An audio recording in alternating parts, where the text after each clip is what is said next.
TitleMatchNetwork.com.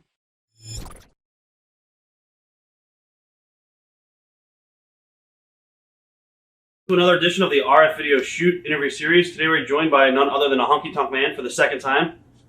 The greatest WWE Intercontinental Champion of all time, voted by the fans of WWE in the summer of 2003 as the greatest of all time. It wasn't you behind the computer, right? No, I didn't send in any votes. In fact, I didn't even know how they voted, but I beat out Randy Savage and Pedro Morales and Tito Santana and a few others. But the fans voted, and that's what it's my claim to fame now. Not because I said it, I started it.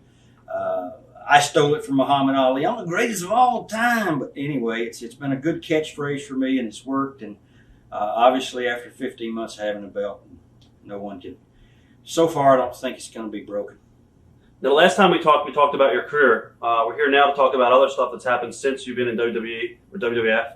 And I guess my first question would be, what have you been up to since the last time we spoke?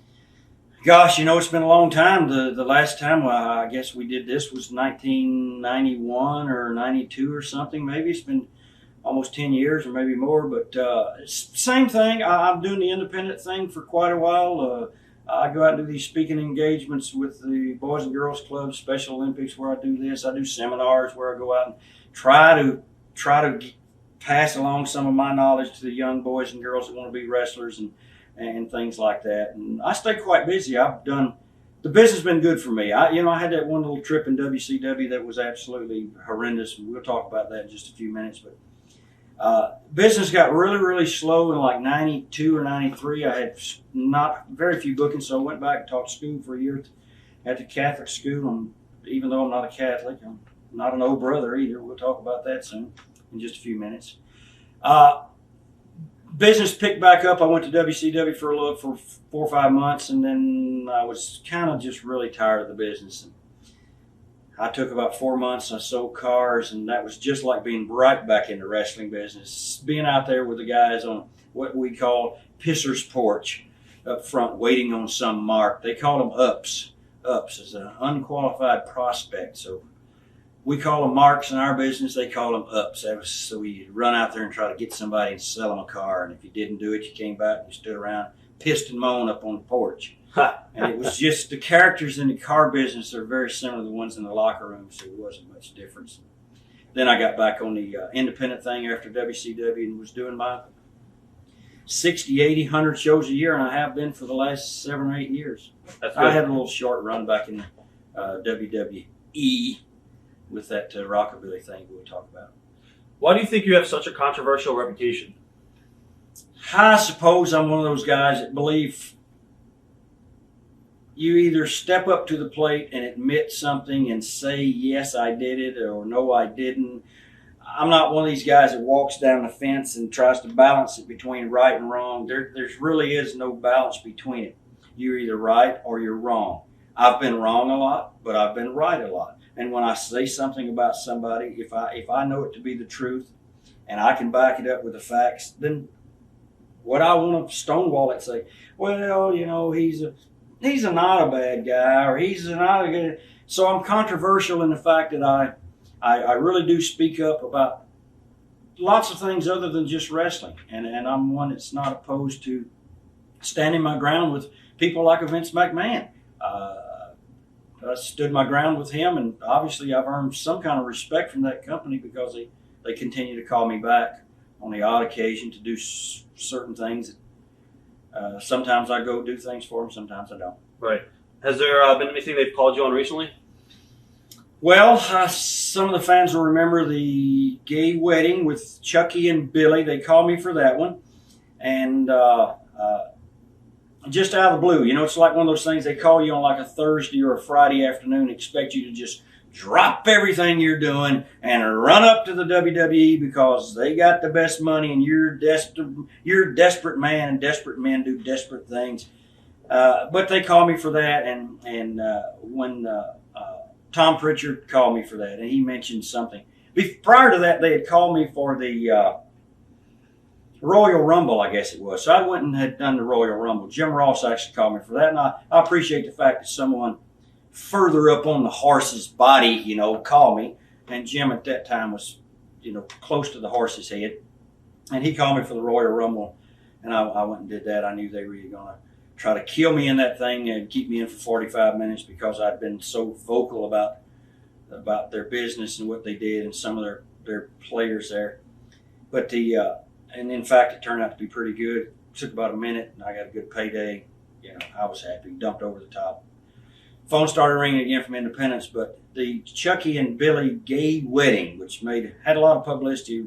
Mainstream media covered it. Somebody answer that telephone over there. Tell Vince McMahon to go to hell. I'm not working for him anymore. If he wants to do some business, call me. Is that Vince? No, unfortunately, it's my dad. But go ahead.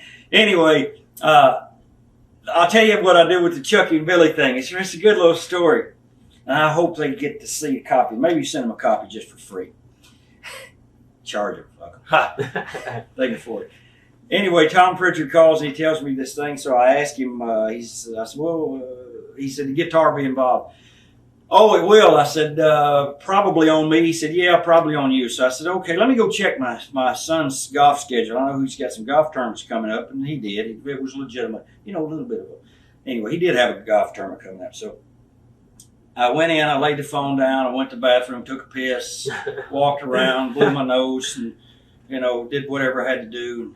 Had a couple shots of whiskey, and then I went back and I told him, I said, no, can't do it, Tom. My son's in a golf tournament, and he's not old enough to drive, and I have to drive him to this golf tournament. I appreciate you calling, and maybe we can do something next time. Okay. We thought we'd give you a shot. Okay, I appreciate it. And that was it. So I figured, okay, they're never going to call me again. Because the story got out on the internet exactly like I told it here. And I thought, well, they monitor the website I have, the most controversial website in the world we'll talk about. I know they monitor it because there's people there that tell me stories about it. The next time they called, they wanted me to come and do the Legend Killer Randy Orton match in Salt Lake City, Utah. Now, I like Randy. Randy's a good kid. I like his dad, Bob. Bob's a great guy. I met Randy just before we went to Ohio Valley.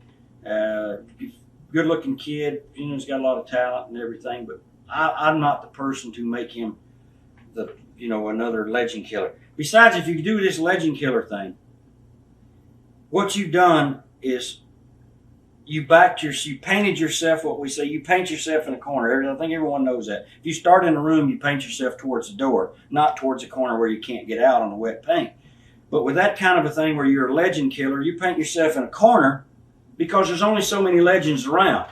And then there's only so many that can still wrestle. That can actually come out and put on a match.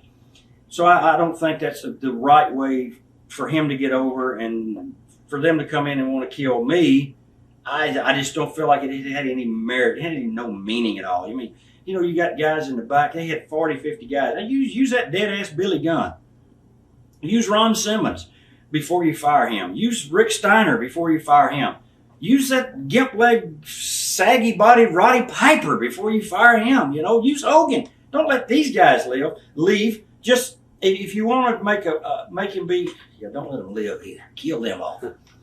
If you want to make him a legitimate legend killer, let him start killing real legitimate legends. And then if you want to try to make him the greatest Intercontinental Champion of all time, then call me to come in. And then, of which they did. But I turned them down on that legend killer match. And they used Sergeant Slaughter instead. Oh, but that's okay. Slaughter works for the company. He's on a contract. He gets a full-time payday. I don't. I'm out here doing independent work. I'm out here trying to still self-promote myself so that I can make a living and I can hopefully someday not have to go out and do these independent shows in these shitty rings with these shitty wrestlers that's sometimes on the independents and shitty promoters that run away with the money. But I have to keep up what I've built, my legacy that I've built. I don't want it destroyed in a 3-minute match because I'm so desperate to go get $500 from Vince McMahon. Vince, I don't need $500, okay? If I needed $500, I'd go do something else. I wouldn't go do it there. Anyway, that was it on that when I politely let them know that my wife was out of town. And I'd just come off 4 days in Canada, long, hard road trips, flew into Buffalo and drove, and it was a tough trip. But I had made 5 times their $500, so I didn't need it. And then they called not long ago, just a few weeks ago, in fact, where I think, and I'm sure you're going to ask me this, Rob, that were they trying to, I say were because now it's history, it didn't ever happen, were they trying to make Randy Orton break my 15-month, almost 15-month reign as the Intercontinental Champion? Were they trying to make him the greatest of all time? I don't think they ever had plans of it going 15 months because I don't think the way they structure their business at this date in 2004, we're speaking now, that anyone could keep a belt more than probably 4 or 5 weeks, not 15 months. I think they were jockeying him into position for bigger and better things, and through the grapevine I've heard that he's supposed to get the belt. So he's getting a belt and John Cena's getting a belt. So if that happens, then for you people who see this down the line later on, then you'll know that I predicted it before it happened. So anyway, they call for that match for me to go then to Winnipeg. And here's how they do business there. They call me like 4 or 5 days before the show. And I was leaving for Scotland. Well, actually it was a week. I was leaving for Scotland, and I let them know that I probably was not interested because I had serious issues with Jerry Lawler and with Eric Bischoff. And I left it at that. And then I found out that McMahon was in the hospital because he had some problem with his, some kind of shit packed or something in his colon or something. Something was wrong and he was sick, and I thought, well, Vince is a nice guy. He could end up passing away or something or dying a slow, horrible death. And I wouldn't want to know that I didn't, want to come and do him a favor for his Randy Orton or let him kill me off before he died. So I called back and left a message with Howard Finkel that I had reconsidered and that Vince was sick and under the weather, that I might be interested in coming in and doing something with them. So then I baited the hook and they bit this thing was running.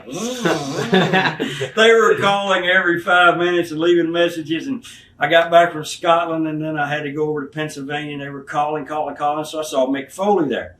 And that'll bring us to the Mick Foley story about Mick and I having a few problems. But anyway, I saw Mick Foley there. And I mentioned to him that they were calling me constantly to come in and do this Randy Orton thing. Tom Pritchard, I had left a message. We would like for you to come in and do this Legend Killer thing with Randy Orton and put him over and come to Winnipeg. So I didn't call him back. He called back. So I saw Foley. I thought, well, I'll ask him because he had just finished doing a thing with Orton. So I asked him, I said, they want me to come in. It's a one-shot deal, nothing else involved. Another $500 probably. He didn't mention money. First of all, listen, if you call me for something, at least mention the money. Don't just say we'd like for you to come and do it and I'll just go, okay, I'll come. Well, what do I get paid? Well, we didn't talk about it. You're getting nothing. Come on, at least tell me, give me a number. Jim Ross told me $5,000 to do a Royal Rumble. That rung my bell. Sure, heck yeah, I'm already in New Orleans anyway for a monster truck show. So I stayed over and made $5,000 on Sunday. I loved it. It's great. Anyway, back to this. I asked Foley, I says, they want me to come in for the one shot with this Randy Orton. I said, at least you get, and I didn't know how many shots he got, but I knew it was about a month. I said, at least you got, 3 or 4 weeks and a pay-per-view. He said, I got 6 weeks and 2 pay-per-views. Well, if I'm the greatest Intercontinental Champion of all time and you want to kill me, do I not deserve at least 3 weeks or 4 weeks and a pay-per-view payday out of it? Come on. I hope they never call me again for that nonsense. If you call me, you got to give me a notice now. We let them know that. Anyway, this Johnny Ace calls in. He leaves a message. This could be a good opportunity. You might be squandering away an opportunity. An opportunity that we gave Chavo Guerrero, and he squandered it away. Now he's like dangling the carrot out to me. I don't even know Johnny Ace. Fuck him. It's like I said, he's way back on that horse's ass too. I mean, have somebody in real authority call me. Have somebody who can call me and say, It's going to pay $5,000. It's going to pay $10,000. It'll pay $100,000. We're going to give you four. We're going to give you a 4-week program, 2 pay-per-views, going to WrestleMania. He beats you. Now he's the legitimate greatest Intercontinental Champion of all time. That's the way you get a guy over. That's how you make him legitimate. So now he goes in and they use Jericho. And in fact, I had my lawyer call him Johnny Ace on the Monday. And he said, oh, we missed a deadline. We had a deadline on it. It was 1 o'clock Sunday afternoon that we had to know. So we found somebody else. They didn't find somebody else. They took Chris Jericho. And he went out and did the job.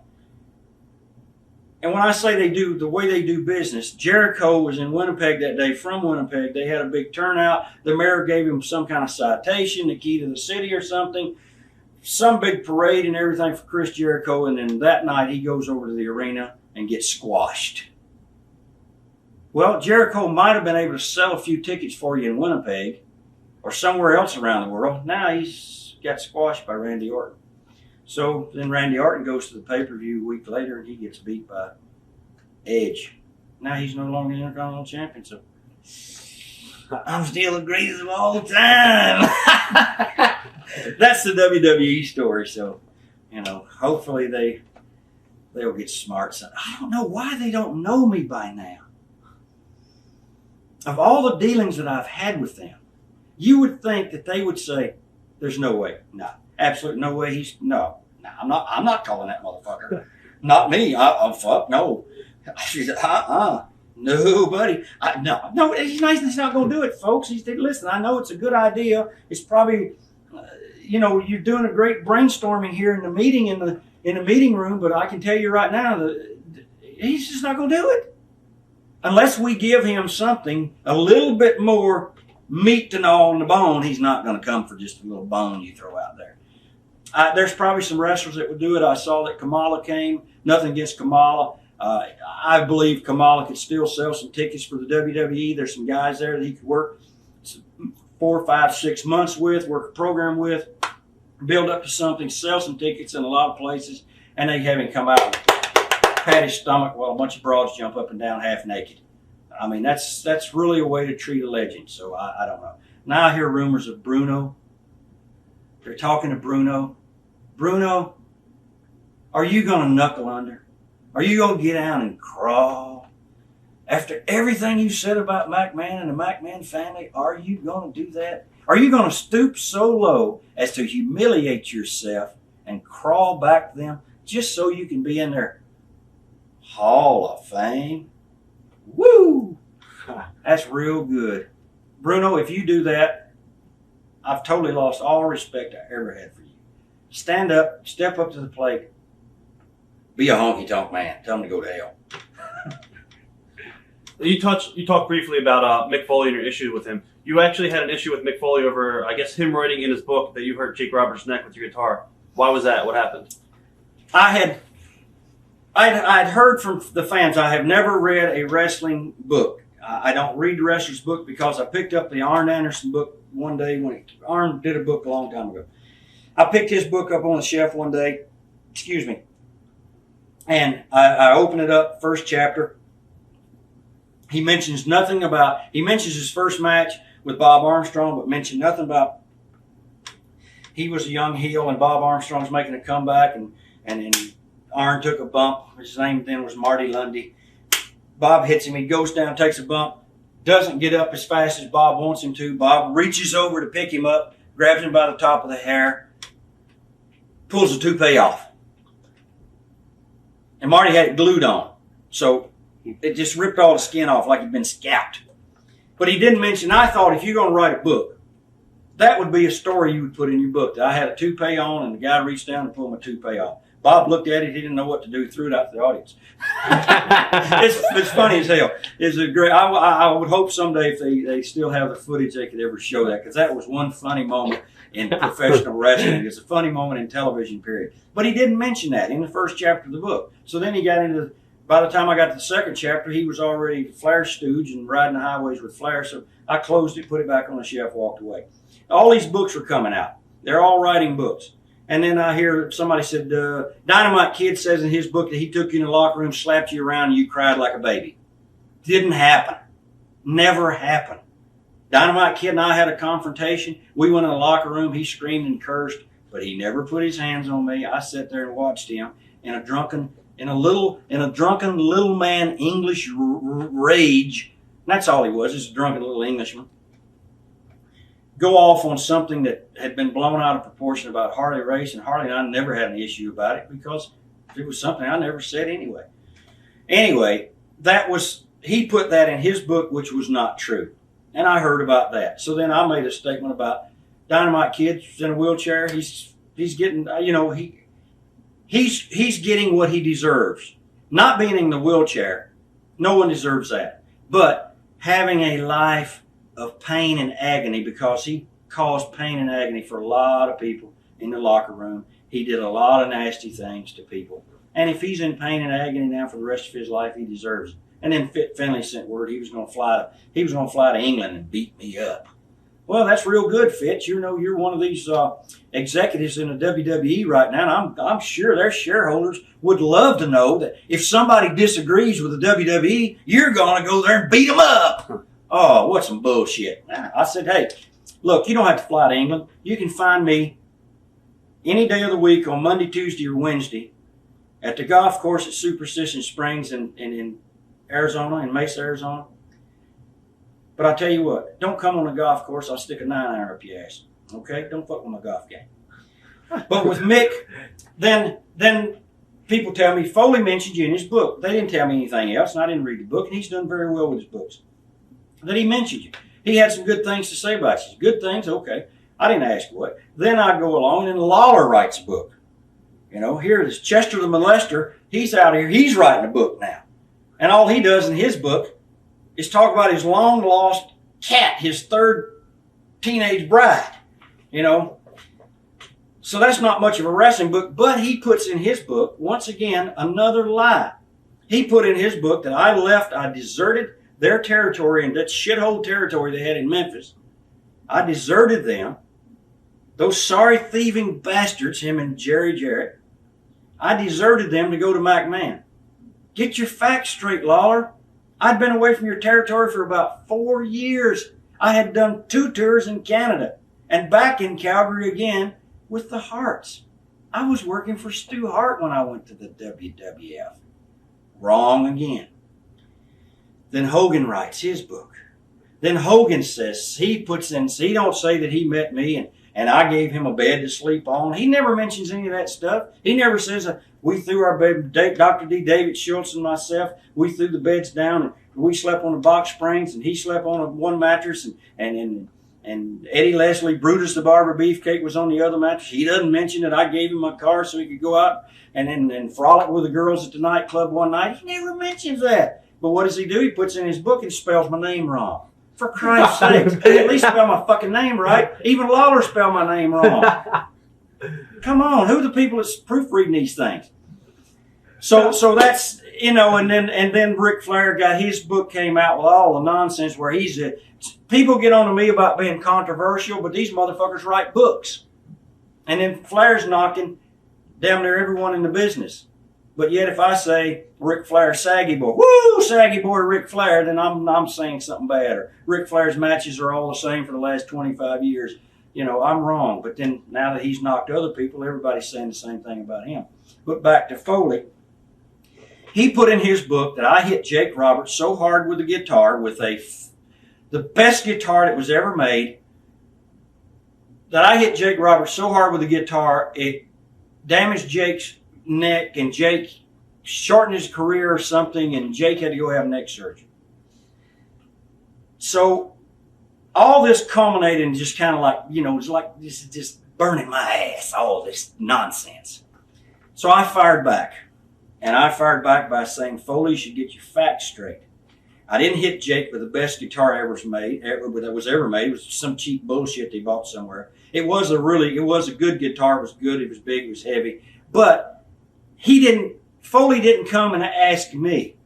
He took Jake Roberts' word for it. Now, we all know Jake, and Jake's got his demons, and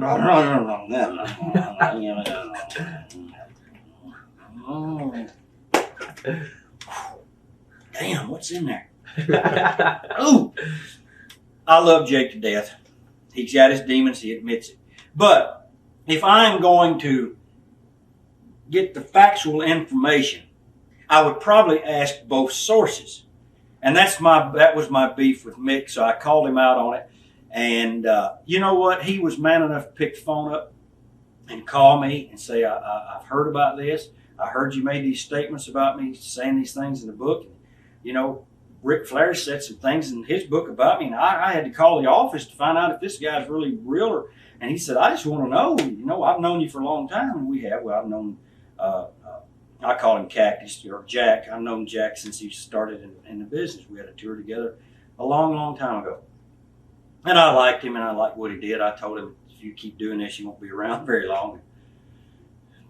Well, anyway, we made our amends, and I appreciated the fact that he called, and I told him, I said, this is why I did it. You know, because all these other things were coming out, and he said, man, if I'd only known, he said, yeah, you're right. I should have probably, once I asked Jake, I probably should have asked you too. I said, well, gosh, you had my number. Just call me anytime.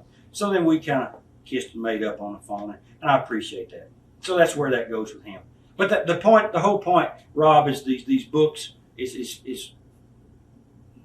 should be fiction, because none of the stuff they're saying in there, especially if you put out a book and WWE is the publisher on the book or whatever, or they have the rights to it. Now you got these guys. Flair even says, he goes so far to say, McMahon gave him back his respect. He gave him back his dignity. Well, if he wasn't working for that company at the time he wrote the book, would he really have said that? I think not. What are your thoughts on Mick Foley as a person and worker?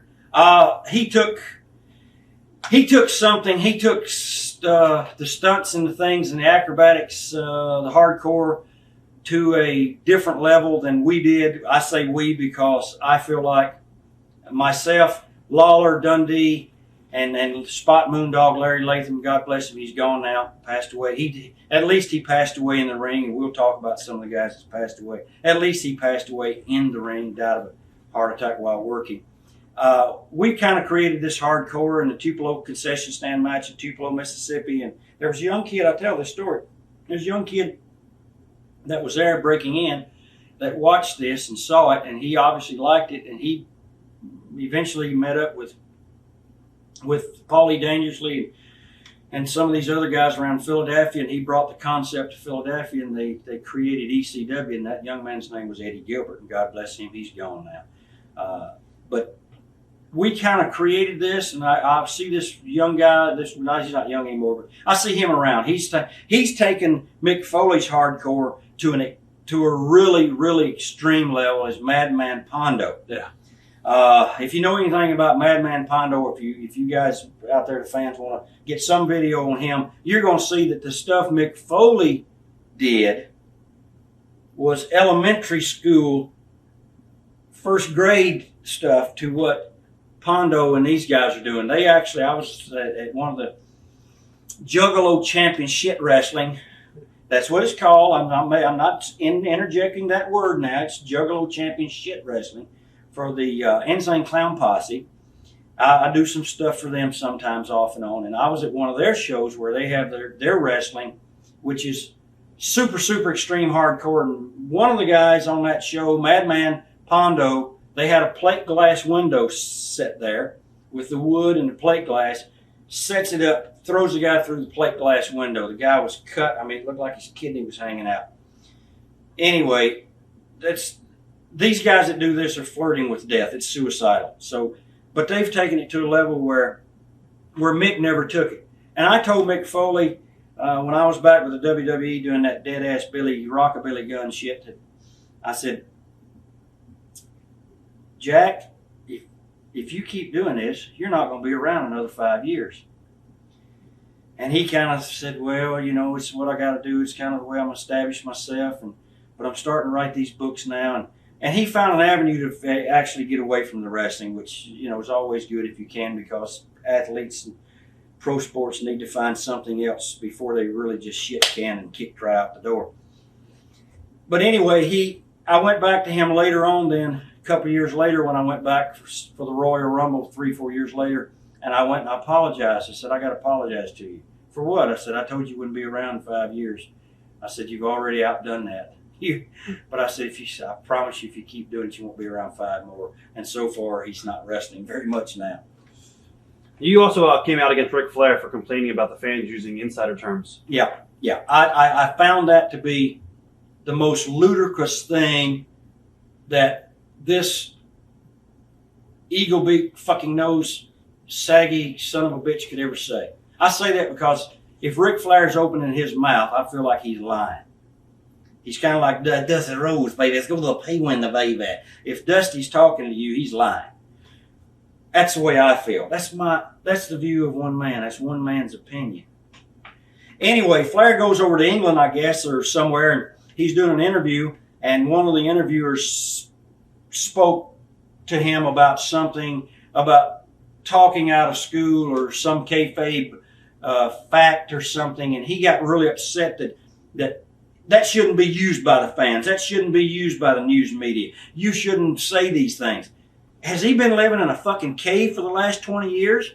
This is the electronic age. It's the age of cell phones that you can take a picture with and email it right away to somebody. It's the age of the internet. It's the electronic information age. Everyone knows everything about this business, Rick. Don't you understand? You yourself, you put your own 130-pound bag of bones son on television. He looked like a sack of shit. You put him on television. Don't you think that smartened up the whole world? Don't you think that was something you probably shouldn't have done? Don't you think you should have probably kayfabed that? Listen, son, stay in the back. You're not ready to go out here yet. But you did it. But now when some reporter or someone like you, Rob, asks me some revealing inside information, I'm supposed to get really pissed off at you now and say, this is all wrong. You shouldn't be doing this. And this is the things we need to protect. Listen, you lost your protection a long time ago. Woo! So you obviously you think it's okay for fans to use those terms. So I have no problem with it because the promoters themselves, Vince McMahon himself, went to the state legislature and let the state of New Jersey know that everything we do is theatrical, that we're like a traveling theatrical play. Well, if the promoter can go do that, or if a promoter books a match, here's what I say.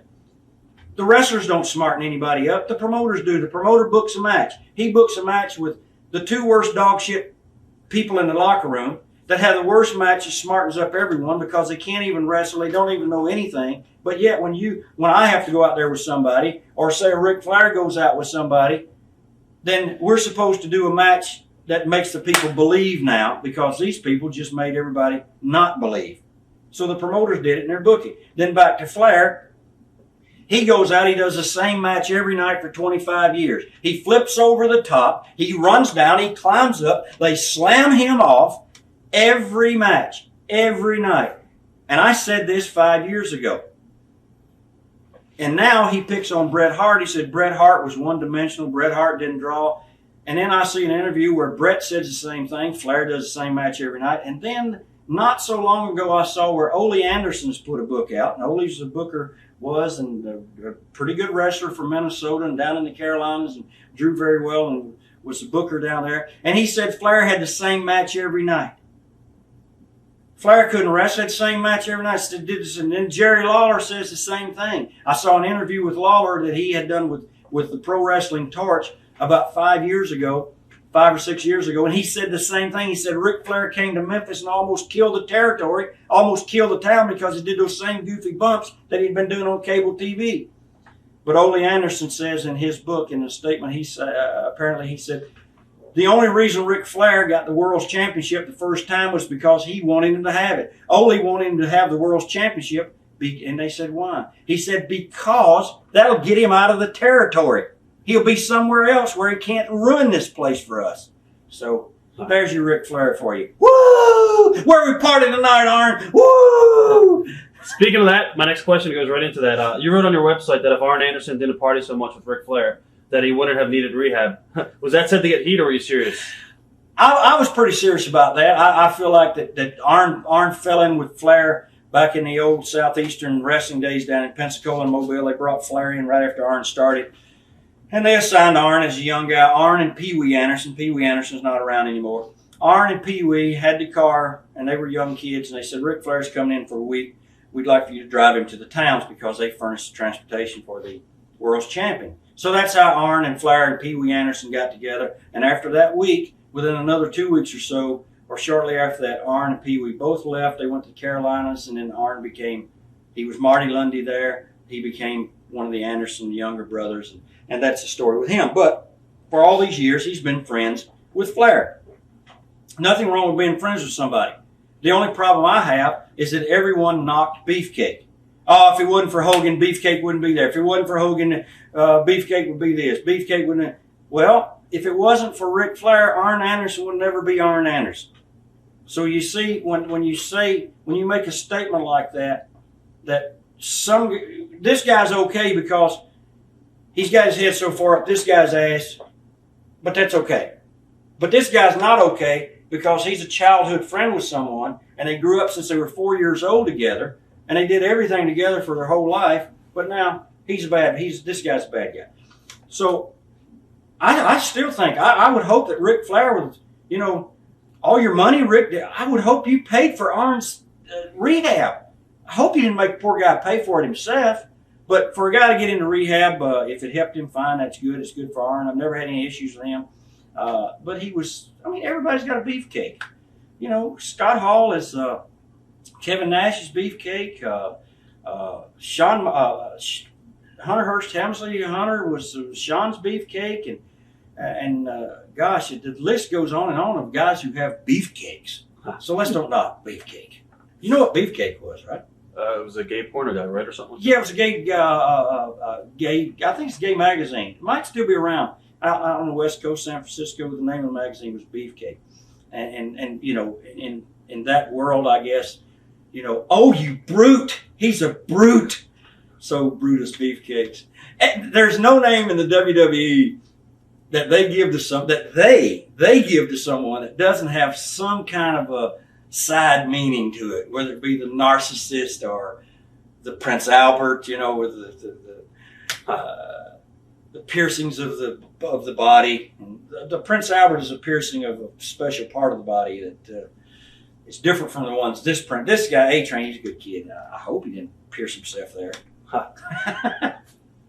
What are your thoughts on Arn and Flair's people and workers? Arn was very, very good. I give seminars to young wrestling students, and just a few days ago I had one, and I told the students if they want to see how a really good heel tag team works, watch Arn Anderson, Tully Blanchard. They were probably one of the top heel tag teams for their era. Fantastic the way they did stuff and the bumps they took and the way that they excited the crowd and fed the babyface for the comeback and took the bumps and I mentioned that, and I've got no issues. Like I said, no issues with Arn. With Flair and his work, he's accomplished a lot of great things, and he is a show business person. The robes, the hair, the interviews. Great interviewer, can do a great interview, but he's redundant in his matches. That's all. But normally, I found this out. Most world champions would put a match together that worked for them, that they could do no matter where they went. The one that I saw that I thought could adapt to anyone was Harley Race. Harley Race didn't put his match together and say, here's how we'll do it, and this, this, and this. Harley Race would actually go out and wrestle a different match every night according to the guy he was wrestling. Where some of the other world's champions, they just had a token match. They went out and did the same thing night after night because they were traveling from city to city where the television didn't bleed over and you didn't know that he took that same flip over bump every night. Somewhere, Rick, you haven't understood that you've taken that same bump on cable television for 20 years and you're still trying to do it. Change the bump. Do something else. What was your reaction, I guess, when you heard about the sexual harassment lawsuit filed against Ric Flair and the other guys on that? The Flight from Hell. Yeah. Where Ric Flair stood naked, took his robe and opened it up. Until the whole facts come out, we won't really know what really happened, but that's normal when you put these guys on a charter flight. There's something we didn't have. We didn't have the luxury of a charter flight with an open bar. If you're that stupid to put these guys on a charter flight with an open bar, then you're asking for trouble. And how the FAA did not come down on Vince McMahon or that charter flight company, I do not know, because charter flights are not exempt from FAA standards of where you don't interfere or interrupt a flight. And then you got Kurt Hennig, who's blown himself away with cocaine now. He's gone, and he was on the plane, and he was trying to take down Brock Lesnar, and Brock Lesnar's gone now. And they were going to bump the door and almost knock the door open on the plane at 30,000 feet.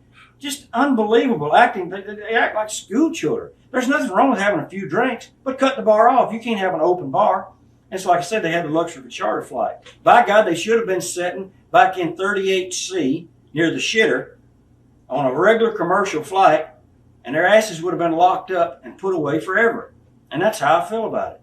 Because I have a daughter myself, and a lot of people out here, there's going to be a lot of girls watch this. There's going to be a lot of people sit down, moms and dads that watch this. There's going to be some fellas that watch it. You might have a sister, a daughter, a mother, a grandmother.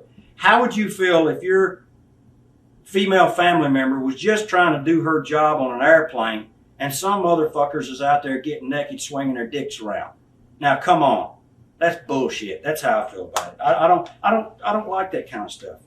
I feel like if I'm going to be the Honky Tonk Man, I'm going to be him when I'm doing an interview similar to this, or when I have to. I don't have to be in character right now. I can be myself.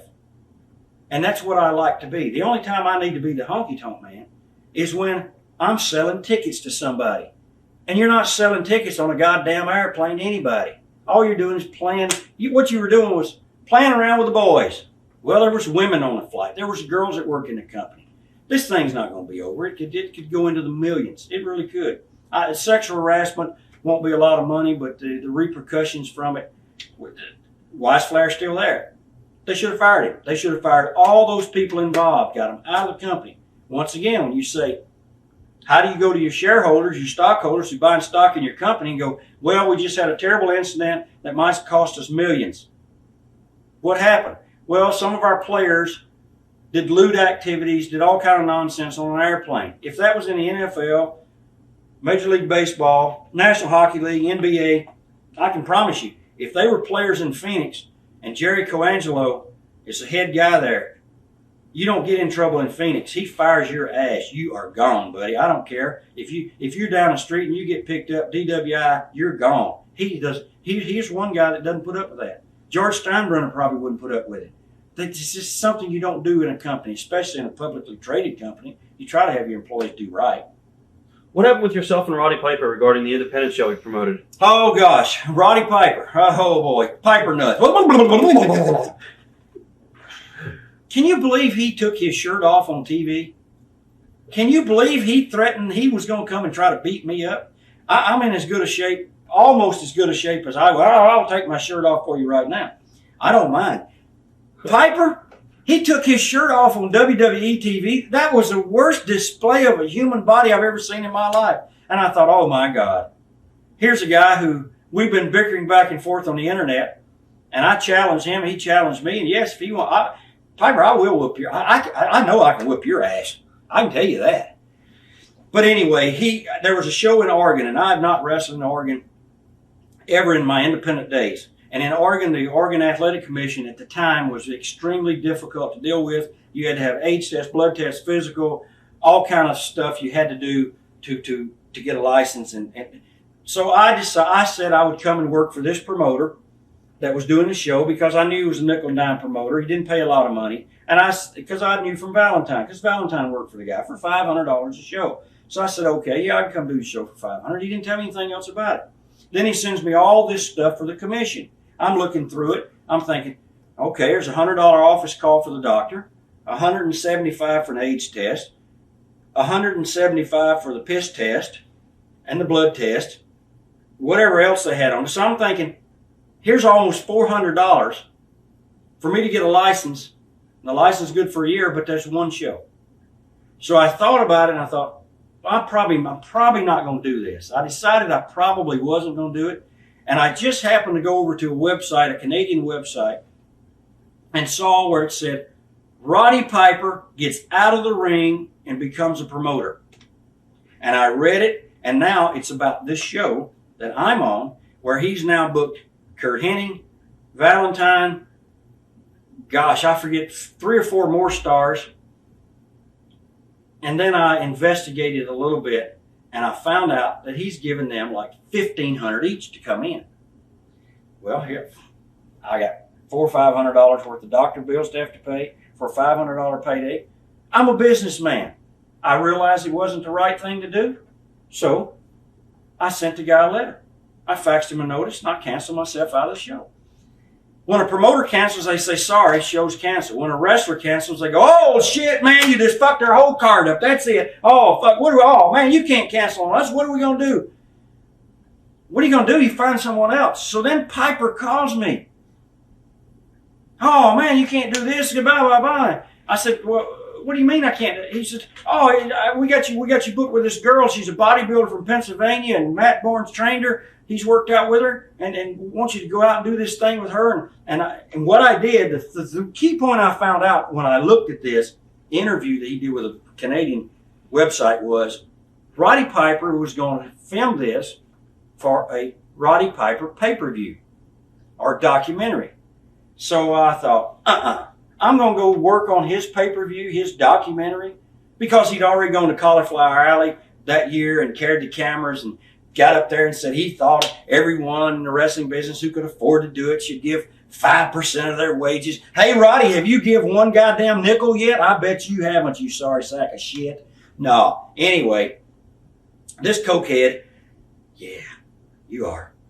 Prove you're not. That's what I say. Take a piss test. Anyway, this guy then, he tells me he wants me to do this, and I said, do what?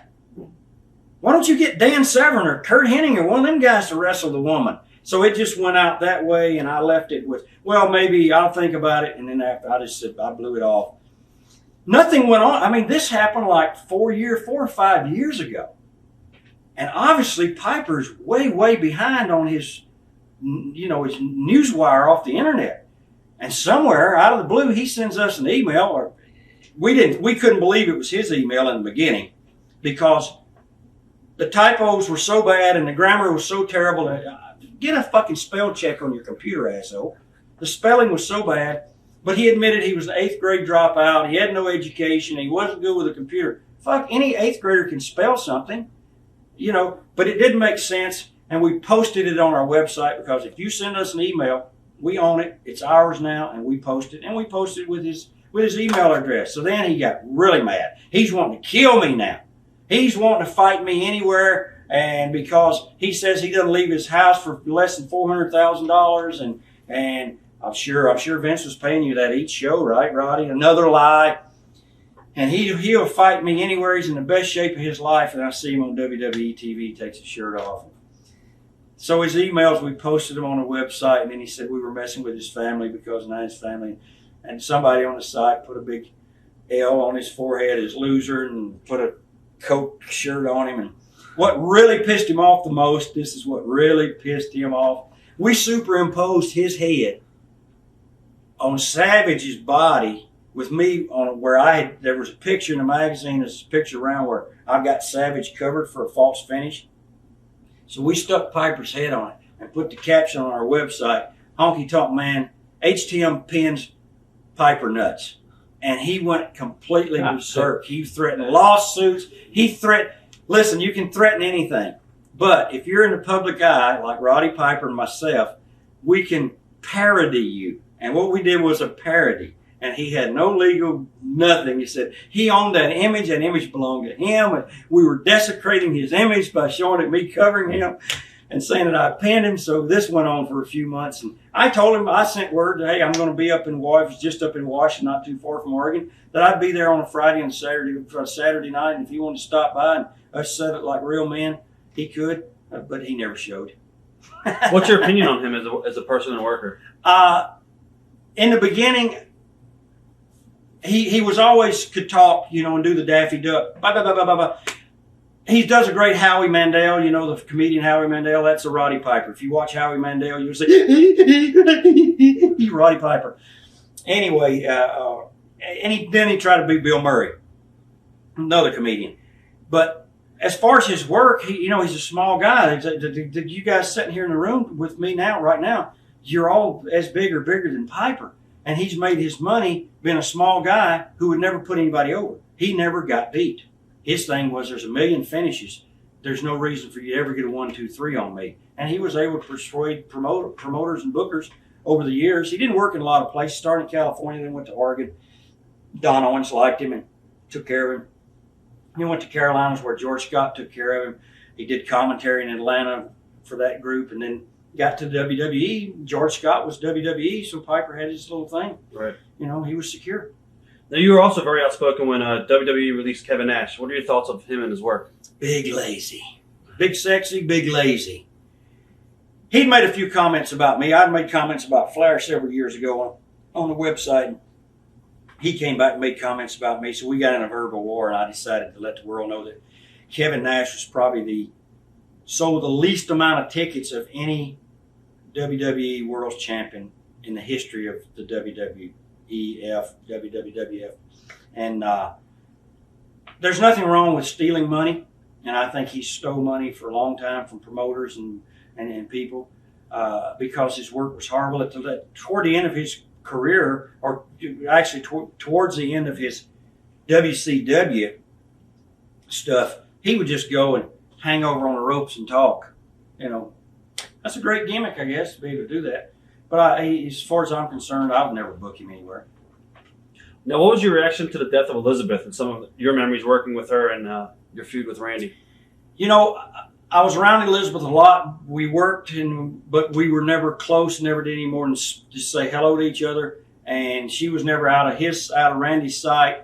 And we spoke about that, I guess, on the last tape. Right. But it's sad. It's really sad that these people are taking all this stuff. That what they're doing is they're mixing the alcohol with this Oxycontin.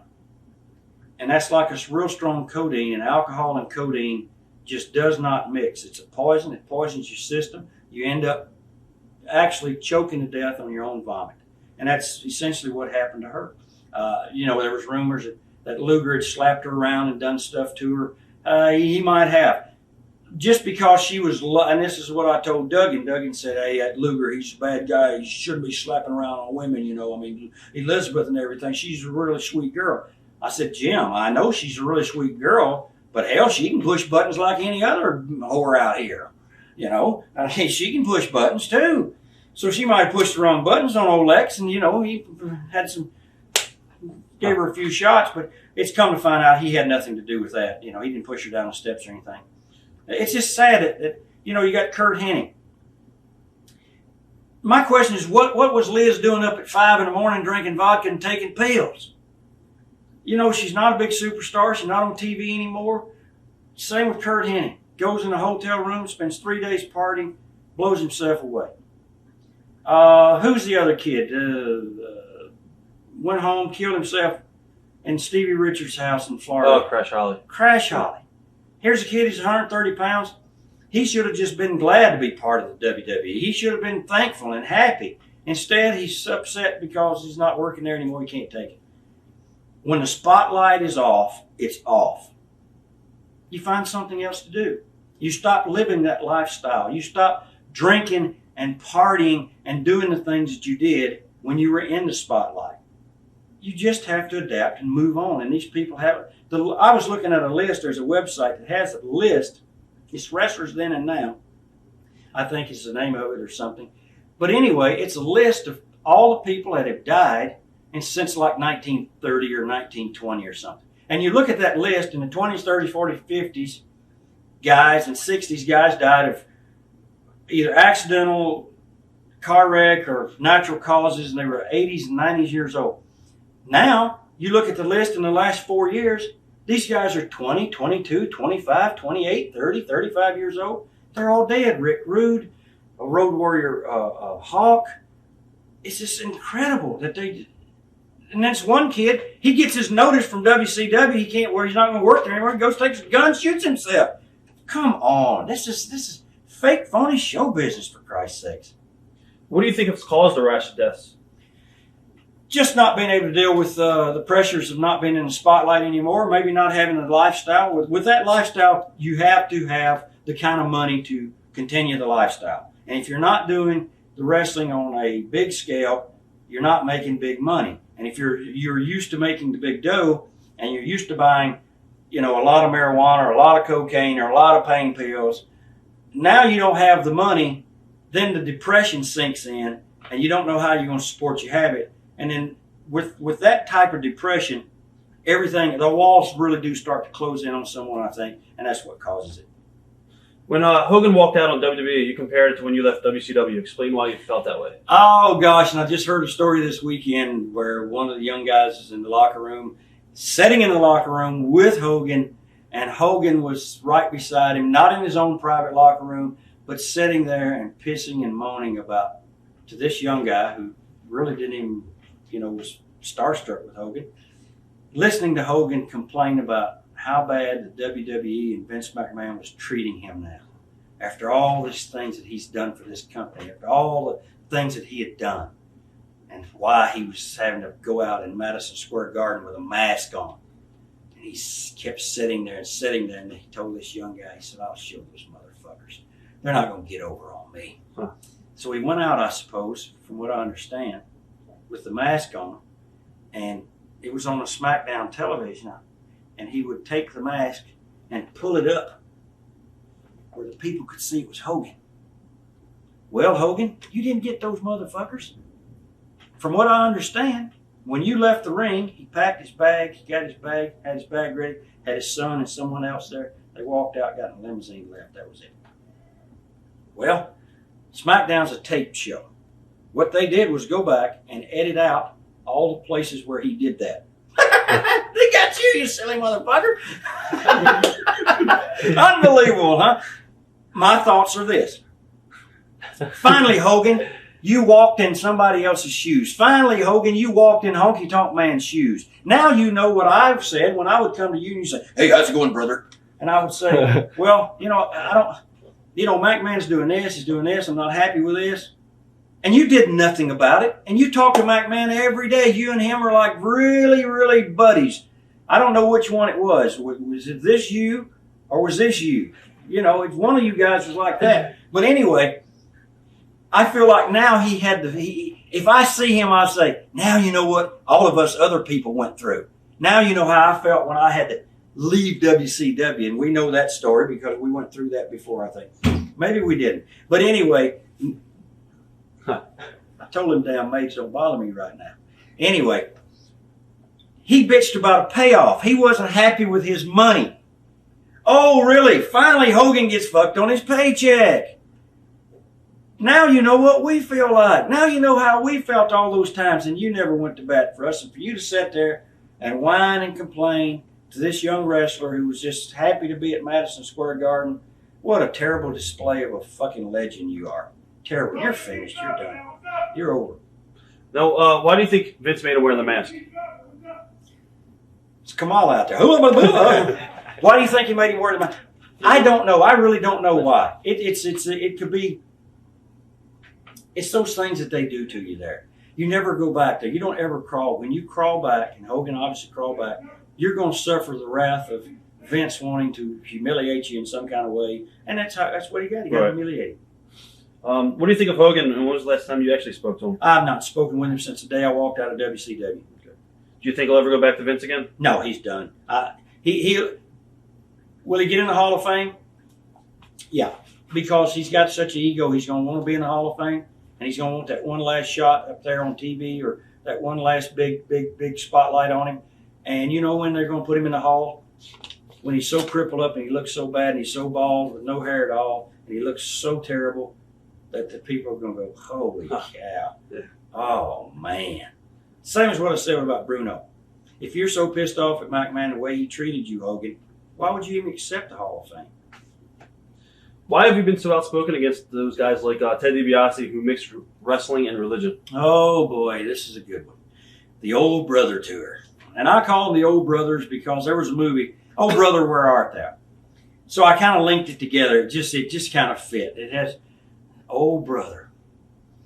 DiBiase found the Lord. So he says. Now, we don't know if he really found the Lord or not. I'm still looking for the Lord myself. I hadn't found him. I look a lot of places. I look up in the sky. I look down on the ground. I'm still looking myself. But DiBiase's found him. Anyway, DiBiase's joined together this band of what I call them Raiders of the Covenant. And the Covenant is kind of like the collection plate, I guess, in some of these religions. Pass the plate, and I'll take a little bit, and you take a little bit, and here, give me the rest of that shit. I want the rest. But he's banded together all these desperate men do desperate things. He's got George Animal Steel, he's got Greg Valentine, he's got all three Guerreros, Hector Mondo and Chavo Sr. He's got Sting, and he's got Shawn Michaels, he's got both the Koloffs, he's got Marty Jannetty now, he's got Brutus Beefcake, who I said, and he's got Duggan, Steiner, Bagwell. He had both Road Warriors, and he's only got one. I said to Beefcake when I saw him, I said, I got to know because I heard this. I got to know the truth. I heard DiBiase reached out and touched you like the AT&T commercial. Reach out and touch someone. That he reached out and touched you long distance from his home in Mississippi to your home in Boston. He called you up and you got down on your hands and knees in your living room and you confessed all your sins and gave your soul to DiBiase. Oh, no. I said, well, did he call you? Well, he did call me. Did you repent? Well, I guess. Well, he said, hell, man, it's a good payday. So that's what it's all about. It's a payday. He pays these guys very well, so they go out and they do this. He's even got them believing now. He's got them believing that he really believes, even though they don't really believe. They have told me, and I'm not going to say which ones, have told me, we do it for a payday. So he's got them believing that well, Ted's real serious about it. No, he's making you believe he's serious about it. And to me, they come to Phoenix. I'm 30 minutes away from where they have their big gathering every year. If he was a real man of God, wouldn't you think he'd want to reach out and touch a guy like me and convert me? If he could convert me, do you know what that would do to his ministry? Oh, and speaking of his ministry, it's all tax-free. And he tells the people who buys his shows from him, make sure you write the check to my ministry. That way neither one of us have to pay tax. That way neither one of us have to send in any money to help with the poor people, with someone who needs the homeless people, someone who needs to be fed, or kids that need something for school. He don't want even. God. So DiBiase is a real man of God, huh? That's what I say. You don't even want to pay. Don't want to pay the taxes. A real man of God, you are, DiBiase. Is there anyone in this business, do you think is legitimate in his religious beliefs? You know, it's hard to say because I haven't sat down with each and every one of them, but I would have to venture to say that as long as there's a dollar attached to what you do, then there's always going to be some deception involved. I have to believe that. You know, I'm not going to get into the religious thing or the Jesus stuff or anything like that, but Jesus walked into the temples and he threw out all those people who were asking and taking money. From what I understand, he went in and took them and ran them all off, ran them out of the temples and the synagogues and said, get out if you're going to steal and take money from people. So if you're giving this money back, I think the real man of God is that person who would want to bring his ministry to someone. We all got expenses. We all got to live. But for you to say, I've got to have a guarantee, I've got to have X amount of dollars before I come and talk to these people. What if the church is not a big church and say, we just don't have it. We can give you your expense money. We'll feed you. We'll put you up over here at the church, you know, and everything. You can sleep at the pulpit on a cot. Would you come and give your ministry and help some people? That's a real man of God. Not somebody says, oh, I need $10,000, $15,000, $20,000. You know, you could always do Superstar Billy Graham. He did it different, I guess. It was, you know, put your hand. I'll pass this plate. Whatever you put in there is good. If you can't put anything, that's fine. But at the end of the day, he kept whatever was in the plate. It could be $10 in there. It could be $10,000. That's a pretty good gimmick, I think. Good score, Billy. Good score. No. You knew how to score anyway. Now Russo's getting involved too. Oh gosh, that Vince Russo, that sorry sack of shit. That what a oh man, what a low life piece of dog shit you are, Vince Russo. I say this because for some reason you thought you had your finger on the pulse of the wrestling business when you said there's no such things as heels and baby faces. This is shock TV. Anybody over 40 should be washed out of the business. Well, you were over 40. You're over 40 now. Look at you. You're crawling to the Bible now. You're crawling somewhere and saying you found a whole new life and the wrestling business destroyed you. It made you hate people. Nah, you sorry sack of shit anyway. I'm going to pray for you, son. You know what, Rob? If my ticket to heaven is through these guys, I won't be going. If DiBiase or Vince Russo or any of these holier-than-thou motherfuckers is holding the key to the pearly gates, I know I won't get in. But I do know this. I know where I'm going, and I'm going to see them all in the same place someday. I'm on a highway to hell. Me and Jake and all of us, we're going to meet there. One big last battle royal. Underground. XWF, what are your thoughts of it? That was the Coke League. The Coke League, I say. Run by a bunch of coke heads. Well, why do you say that, Honky Tonk Man? Well, you had all the coke guys there. That's all they did. And I had one young guy, and if I have to produce him, I can, who told me he was at a show with them in Texas. He was on a show with them, and they were at the Marriott or one of the big hotels. They always had these suites and flew first class, took all this money from this old man, sat around, snorted cocaine, smoked marijuana, drank beer and whiskey and wine all day, and that's how they booked. They were going to take over the business. This young man told me, he said they told him, come up here to the room. There's a marijuana room over there, there's a coke room over here, and there's all the booze you want right here. They said, if you're going to work for this company, you're going to have to go in one of these rooms. So that's why I call him that. Here's a guy who said he's going to invest $30 million in a wrestling company. With $30 million, he found Greg the Hammer Valentine and Brian Knobs, the Nasty Boy, and turned them over in charge of that company. Those guys put Sable on contract. They put Piper on contract. Piper got a big signing bonus of like $200,000 up front, $5,000 or $7,000 a show that he showed up on. Sable was on like $8,000 a month contract. They had this girl Janie Engel from WCW offices that answered the telephone in WCW. They had her on a $90,000 contract or something to answer the phone. I asked Valentine, we're riding along one day, I said, why would you have her answering there for that kind of money answering the telephone? I said, you guys aren't even running any shows. Your phone can't be ringing that fucking much. I said, just go down to temporary services and get some girl for $5.25 an hour and let her answer the phone for 4 hours a day. What the hell? You need somebody for $90,000 to answer the phone. They had a big office building in Tampa. Each one of them had an office with their name on the door, you know. It was unbelievable. Unbelievable. This guy dropped about 10 or 12 million. He pulled the plug on that shit. I told Valentine, I said, listen, this man is not going to spend all this money. Pretty soon he's going to get smart. He's going to say, this is a losing proposition. And they did real smart booking, you know.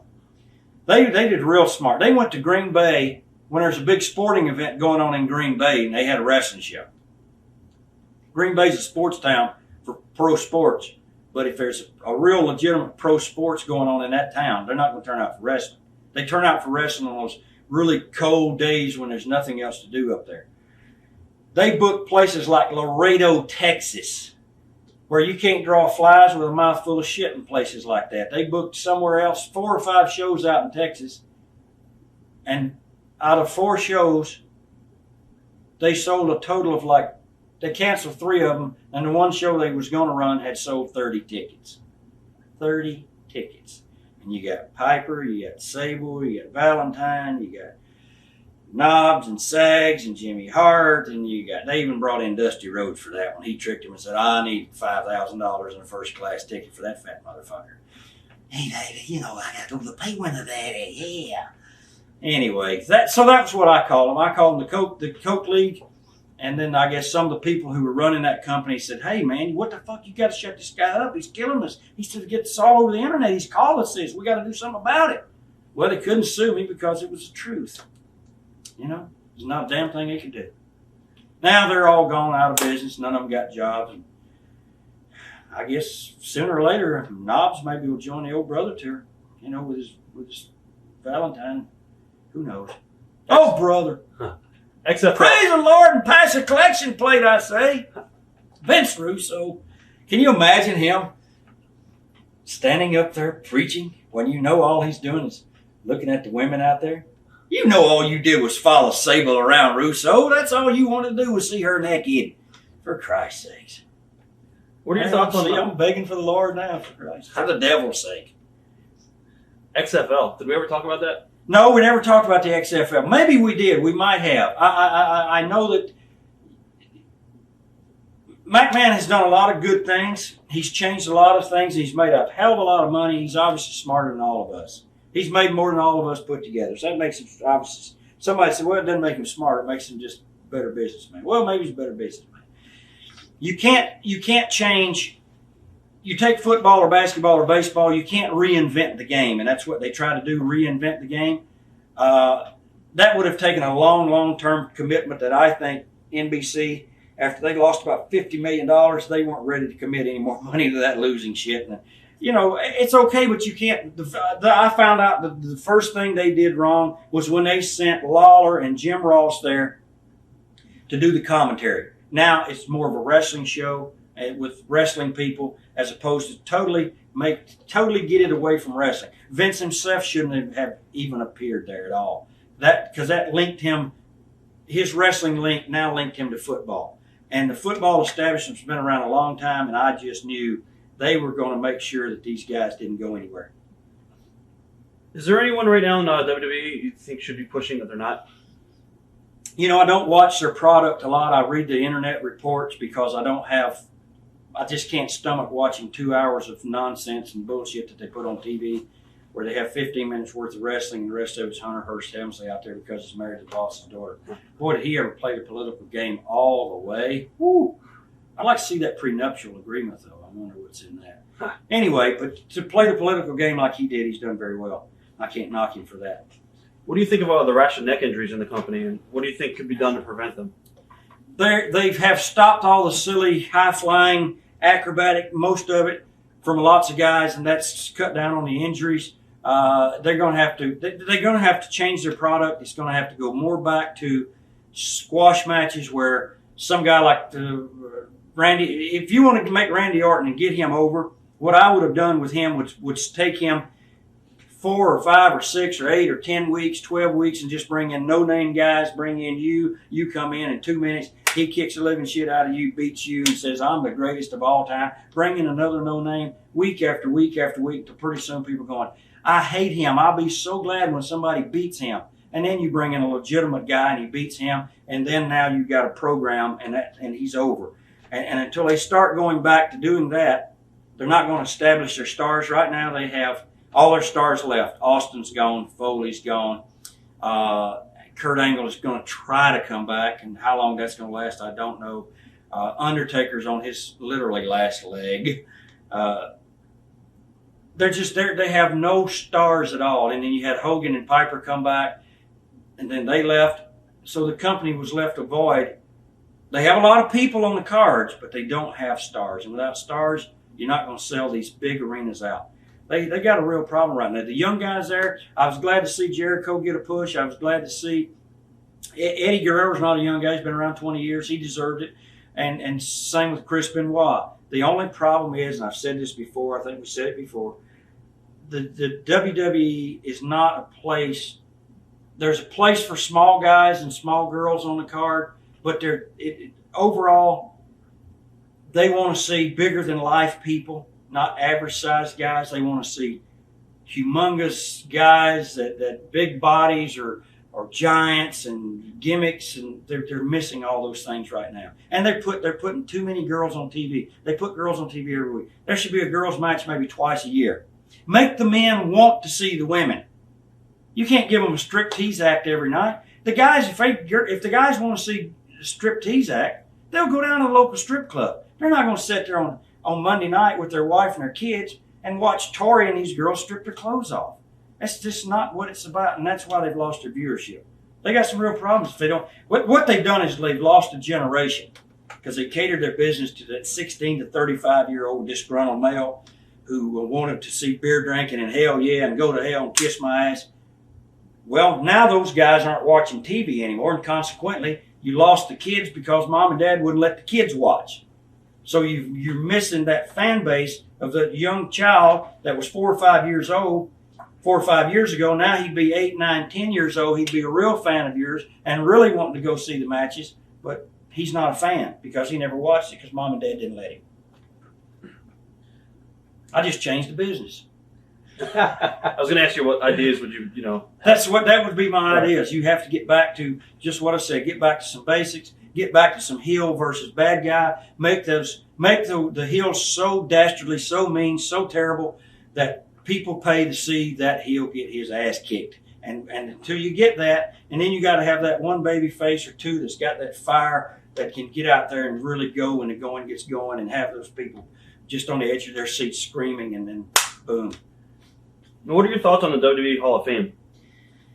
It was a good idea. I thought it was a great concept. It should have been done all along, but the problem, they lost all their credibility and legitimacy when they had it, and then they dropped it. Then they didn't have it anymore. Then all of a sudden, things get a little bit tough now, and you need a boost. So you bring back the Hall of Fame, you sell the tickets.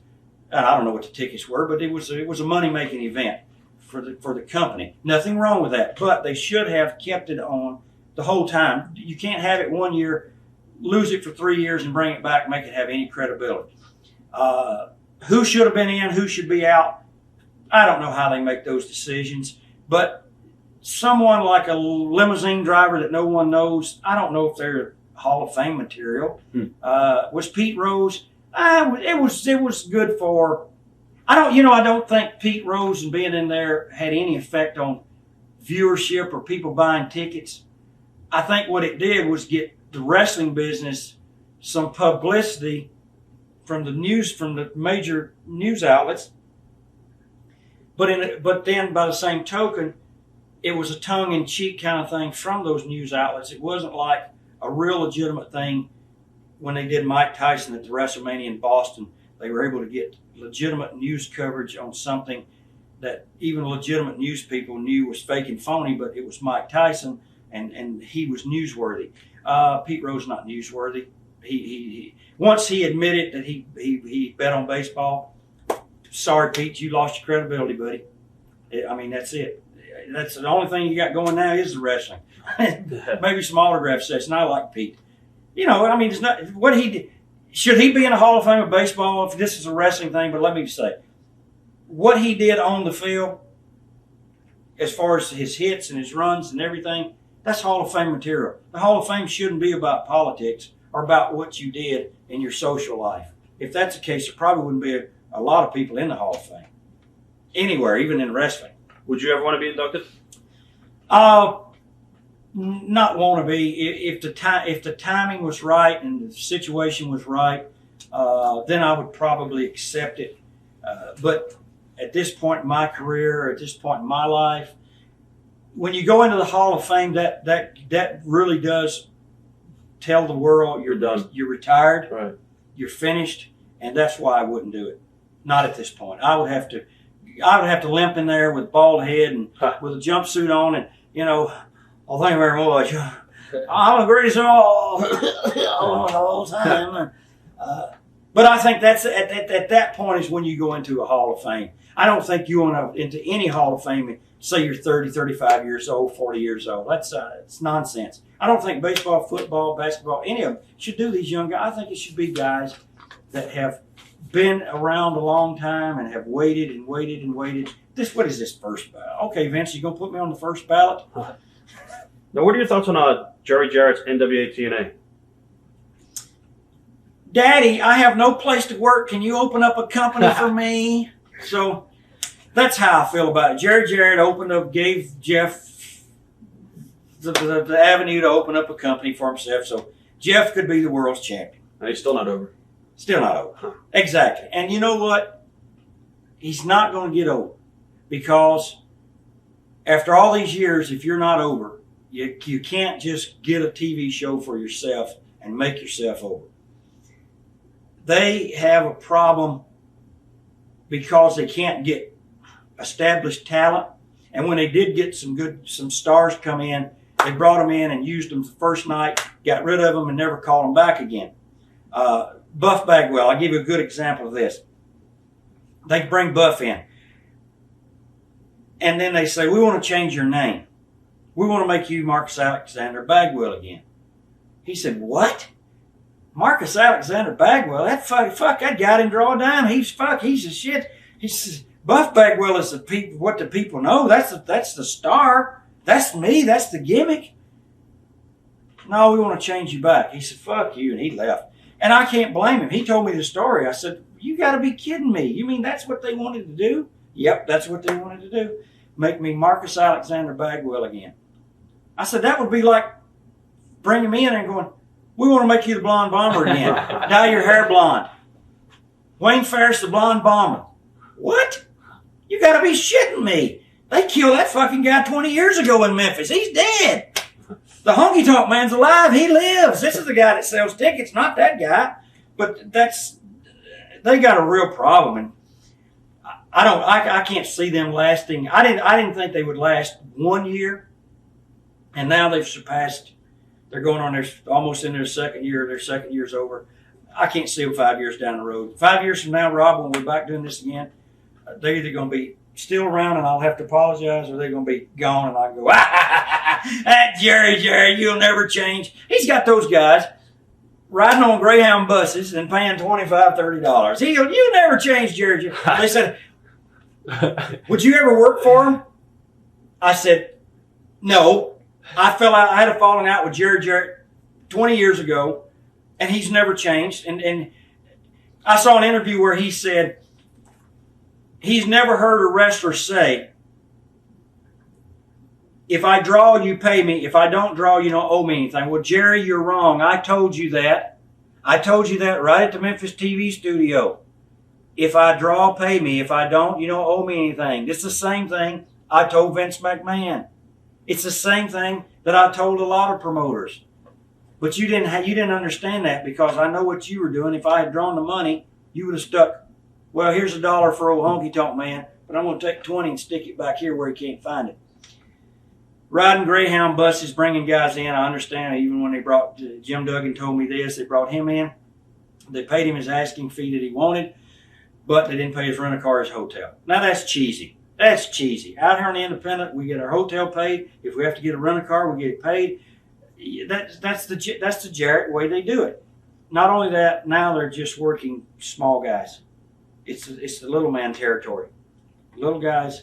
I like you guys on the cards. There's nothing wrong. Johnny Swinger, Simon Diamond, they're friends of mine. They deserve a push. But if they stay with the Jarretts, now Jarrett's are getting them on contracts where they can't work anywhere else. Please give me a break. I think Don't sign that shit. I think they're just taking money from the Pan Anderson. Whoever these backers are with the money, eventually is like the guy in Texas that Valentine and the XWF guys were taking money. Eventually, these people are going to look at their same as AOL Time Warner when they took over Turner's company and took over WCW. One of the ladies that worked in WWF told me she worked over in the Human Relations Department, Human Resources it was. She had told me, she said, you know what's going to happen there when they really open the books and they audit that WCW company, AOL Time Warner's going to go, close this bitch down. And that's exactly what happened. By the time the auditors got around to looking at each segment of that company's operations, they got to WCW, that was it. Close it. How do you feel about Jeff Jarrett using the guitar every week? It's a case of, once again, he's trying to do something to get over. that would be like me going out and doing a Hulk Hogan every night with a bandana on my. Really, Jeff, what you should do is leave the guitar. Maybe take the Snake out there. Go blow bagpipes like Piper. Go dress like Hogan and rip your shirt off. The guitar obviously has not worked for you. It has never worked for you.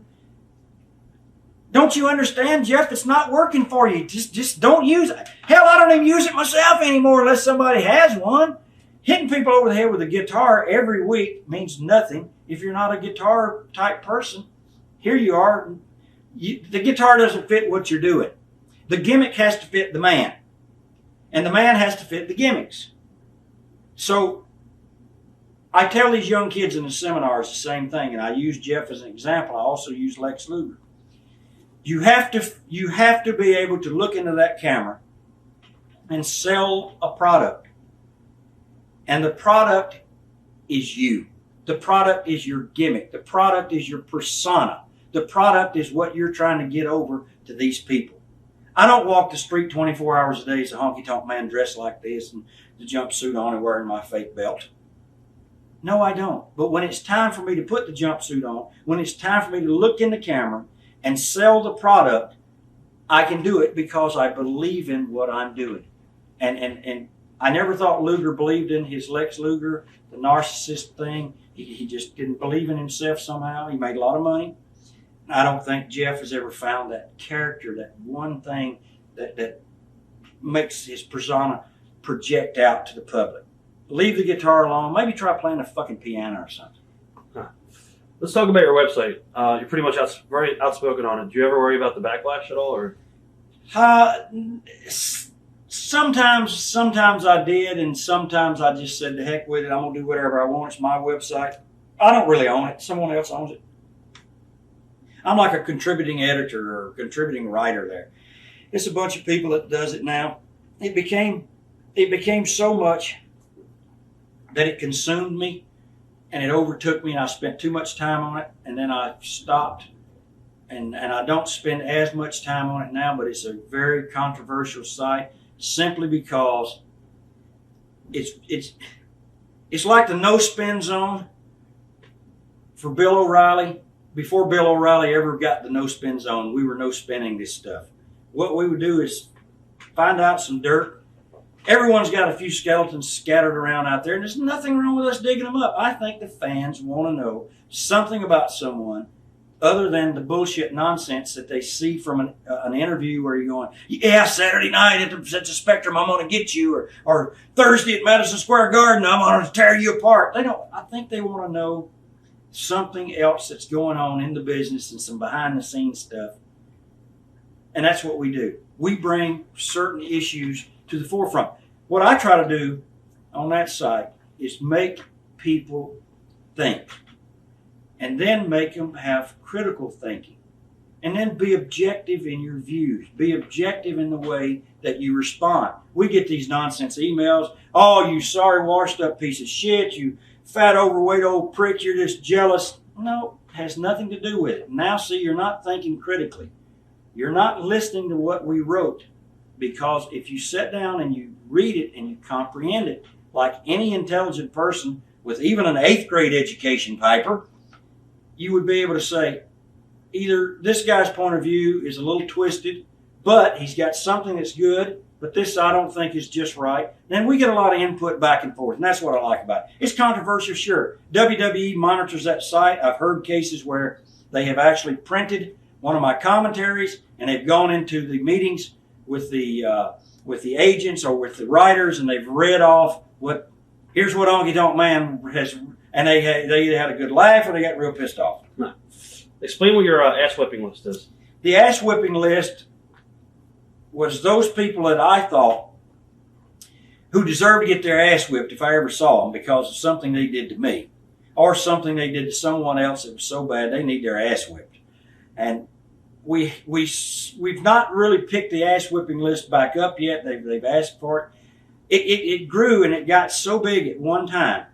It was so popular that the wrestlers themselves didn't want to. They were afraid. Man, holy shit! I don't want to be on your ass whipping list. The wrestlers themselves believed they're obviously wrestlers are easily manipulated. They believed that I was really going to whip their ass. And it was all a tongue-in-cheek thing. I think Jim Ross really, to this day, believes I'm going to whip his ass because at one time he was on the ass-whipping list, number one on the ass-whipping list.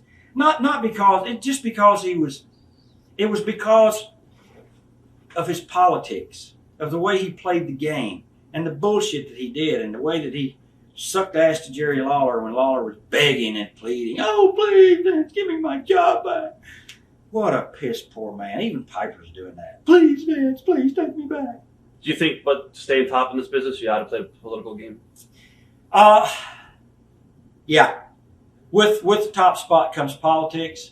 I was never good at it, so I never got the top spot anywhere. Most people, if you interview them, you ask, "What about Honky Tonk Man?" They say, "Oh boy, whoo, talks too much, says the wrong things at the wrong time." But if you ask me, could I have done anything different in this business or during the course of my career? I would probably say I could have been more politically correct at certain times, as opposed to stepping up there and sticking my chest out and saying, "Fuck you, I'm not doing it." And probably I could have been more politically correct and maybe have had a little bit of a longer run somewhere, as opposed to like XWF not even calling me. The reason I went after those assholes is because I sat at home for 6 weeks. They were hiring people left and right. They never bothered to call me. So I said, "Okay, fine. You want to blow me off for some unknown reason? Tell me why." And Valentine tells me, he says, "Well, Knobs don't want you because you said some bad things about Knobs a few years ago." Oh, so now you're going to let a personality conflict stop you from maybe making some money or turning your company around or doing something good? Because Rob and the Honky Tonk Man don't see the world as the same thing doesn't mean we can't sit down here and do an interview and both of us come out of this happy. Doesn't mean we can't put a wrestling show on and both of us reap the rewards of a successful event. Well, if these guys didn't like somebody, said, "Oh, I don't like that guy, I'm not going to interview him," he might be the best interview in the world. So now it's a personal issue that you're going to lose a lot of good video or a lot of good money over because I really don't like him. I don't like his personality. That's bullshit. It's business. You lay the personalities get checked at the door. We knew that. We've known that in our business forever. Egos get checked at the door. But obviously they had a problem. What are your opinions on internet writers, and do you think any of them are credible? Yeah, there's some good writers out there. There's some good stuff out there. There's some nonsense that's floating around. There's always going to be that. There was good writers for the magazines. There was bad writers. But overall, the internet has done marvelous things for our business. I've been booked. You talked about the website. I had 3, 4, 5 bookings this year just off the internet, just off the website. I went to Scotland and to Switzerland, both done through the website, off the internet. Never spoke with the promoter in person. It was all done by email. Never saw the promoter until I showed up and got off the plane at the airport. What indie promotions do you like working for? You know, And you were talking also about seeing a lot of kids in the locker room now. It's not yeah, I see a bunch of. I don't do backyard stuff. I think it's a crock of shit. And whoever's mother and dad lets a kid go out and do this backyard stuff, it's crazy because the kid's going to end up getting killed or somebody's going to get killed. The backyard stuff I wouldn't touch. I do just about anything. I've done, nude or ladies nude or wrestling, strippers gone wild. I referee stuff like that and commentate on it. I go anywhere there's. I'm just no whore. I'm a whore. I go anywhere for money. But I don't do backyard. Huh. Do you think there are some good indie promoters out there, or do you think they all want to be like Dime Store, Vince McMahon's? No, I think there's really some good, legitimate indie promoters. The guys I come over for, Joe Panzarino and those guys over here in Jersey, and Kevin Knight's got the IWF Wrestling School up in West Patterson. He's legitimate with what he does and the way he trains his kids. And Tom Shade out in Missouri, who books the overseas USO tours, legitimate promoter that does good stuff. There's tons of them around. I don't want to leave anybody out. Those are just the ones on the top of my head right now. Please, guys, the rest of you that work with me, you've done good and you're okay. They all put good shows on. I try to. I have over the course of my indie career weeded out those ones that I knew were bad, that I had run across or I had heard from someone else, So then I didn't deal with them anymore. And I think the ones that's a little bit cheesy or not legitimate, they don't ever call me, which is good. Right. Now, you had some bad experiences in wrestling as far as, like, indie bookings. What happened in New Jersey? Nobody came to pick you up at a hotel? Oh, yeah, this was a case of, obviously it was a miscommunication. These are things that happen out here that absolutely should never happen. I'm in for a 3-day tour up here in North Jersey, and the actual promoter that I was working for to be in his show on a Sunday afternoon picked me up in Newark, drove me down to a town for another promoter. If he gave me his number, I obviously misplaced it, which would be my fault. If he didn't give it to me, then it's his fault. But by the same token, that's the last time I saw him. Then I was passed off to a second promoter for another show, and then that promoter sent me to a hotel to be picked up by this third promoter. See, this is where it gets to be what we call in our business a clusterfuck. It all gets clusterfucked up. Somewhere, somehow, the third promoter didn't come to pick me up for his afternoon show. I was booted out of this Pakistani hotel. Pac-Man booted me out at exactly 11 o'clock. 11 o'clock, Pac-Man was there telling me to get out, get out. He's either get out or he's going to call the cops on me. Yeah. So I got out. I stayed in the lobby for about 45 minutes, had some coffee, and waited. My phone never rang. It's almost 1 o'clock. It's almost noon now. The show's supposed to start at 1 or something or 2. My flight was 4 o'clock. I knew that if they didn't pick me up soon and get me there, I couldn't make the flight home.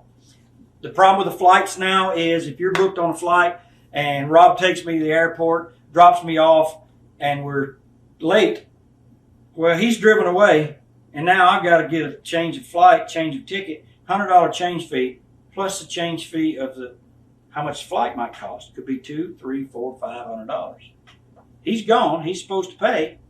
He's not going to come back now and do this. Now I'm stuck. So I don't want to miss those flights. This guy never called. He never came by. The guy that drove me the night before. In fact, I saw this young man on the weekend. I said, "You remember that deal that happened?" He said, "Yeah." "Remember what I told you?" He said, "Yeah, you told me that night. You asked me, am I picking you up? I told you no." And I said, "Well, if somebody call me between now and tomorrow at checkout time, I'm leaving." He said, "Okay." I said, "So if I'm not at that show, you can tell the promoter, did you go pick him up?" He's gone. And that's what happened. The guy had Ricky Steamboat in town. Maybe he was all up Steamboat's ass and just totally forgot his main event for his show. But those things happen. You take the good with the bad out here. What are your thoughts on some of the younger stars today on the indie scene? And do you think anyone's going to break out and become a huge star? There's a lot of good guys out there. I see a lot. I was telling the people, and I tell this to everyone, I go and do 50, 60 wrestling shows a year. I see 20 guys every night. I see 2,000 independent wrestlers a year.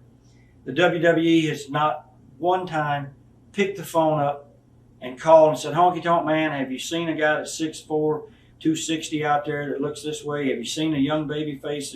If you find anybody you think's pretty good, give us a call and let us get in touch with him." They have never done that.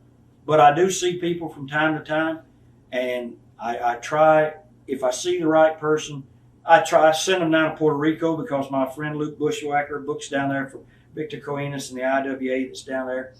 I just try to get them to go to Puerto Rico to heck with find them.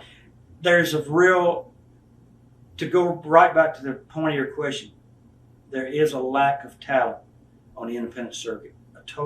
It's a lack of talent. It's a lack of training. There's so many young kids out that have no training. They look terrible. They don't know anything about wrestling, and they're never going to make it to the big top. Never, because they don't have any. They just don't have it. I don't find a lot of guys that have it but it's a numbers game. It's like any professional sport or casting call. They have a casting call and they'll interview 1,000 people for 2 or 3 spots in a commercial somewhere.